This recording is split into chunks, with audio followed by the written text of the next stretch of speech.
Now, just a month ago, I gave my inaugural lecture in my university, and it was on Pentecostalism. And when I finished, the Pentecostals were going about saying, he's not a Christian. He's not a Christian. How can such a Christian be so critical of Pentecostalism? No, I'm not the Catholic. Because I've told you, sir, that the Pentecostals don't regard Catholics. They didn't bind you. By denomination, you don't have to answer. Okay. I'm a Baptist.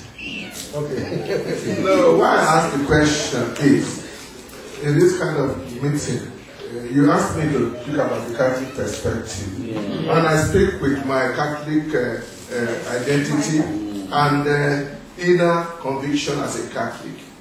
It would have been wonderful to get one of these guys, the Pentecostals themselves, to tell their story so that we can ask them a few questions. So I just wanted to raise that for you. But just for because I know about the Pentecostals. And some of the things you say will be subject for a lot of debate here. But we are not going to have time for that. I would suggest we create other opportunities for those debates. But since I'm chairman, and I've been involved with this thing, especially in the last 3 years as I was president of CAN, the whole idea of what is the Christian attitude to violence is a big discussion and debate within the Christian church in Nigeria. What's the meaning of turn the other cheek? What's the meaning of remove your sword? How much can you go with forgiveness? And I think it's an issue that we cannot push aside. Unfortunately, I have not seen any robust theological discussion on the matter. Instead, we are getting all this kind of papers and newspaper articles and then outburst by pastors and other people. I don't think that is going to bring us any particular solution. The whole issue of the difference between self-defense and retaliation. Is there a major difference? To what extent, what does self-defense mean? I have always told my Catholics that nobody has a right to come and burn your church or knock down your house or kill your wife. You take every means available to you to defend yourself and your children and your church. Organize yourselves. But that's your fundamental human rights. But don't ask the bishop to go and arrange that for you. No, honestly, if the church, if the government, who is supposed to be responsible for the security of citizens, has abdicated its responsibility, then we are all left to take care of ourselves.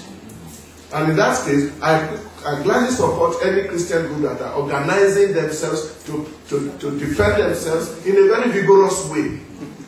But I cannot see myself approving or blessing a plan after a week to go and start killing Muslims because they killed us last week. What is vigorous? Anyway, let's do it. Let's do it like that. Thank you very much. Unfortunately, we have not much time to play. As you can see, I am not even a believer as far as these guys. Wait, please. All the time I was camp president, most of them really they just tolerated my presence. They just think I don't have the spirit, I've never been born again.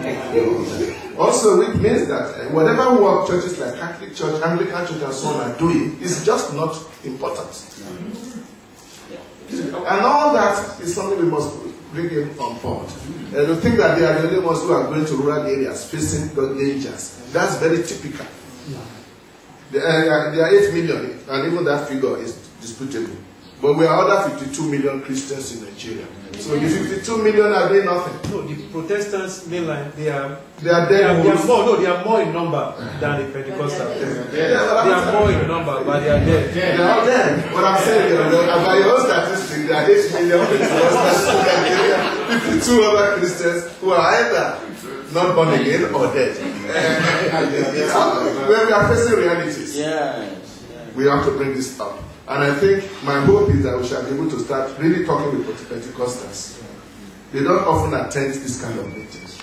They talk among themselves. They attend our meetings. Now, I was going to say that it was difficult to get a Pentecostal who has studied Islam or has done some serious studies in Islam. Because I looked around Africa, I really tried to get it.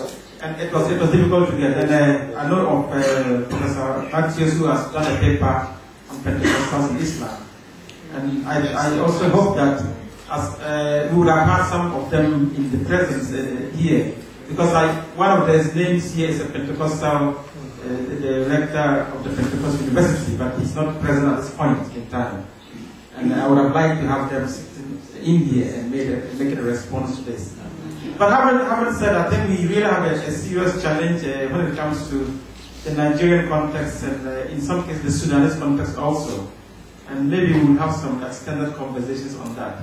If Archbishop, you don't mind, we can invite the Senegalese paper, if we can say a big thank you to Professor Matthews. And then we will close at 6:15 instead of 6 o'clock. We'll close at 6:15 for dinner.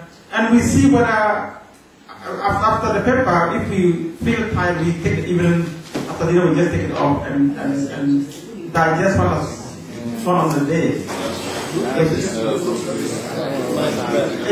depends on how we feel. We are very flexible because it has been a very long day. As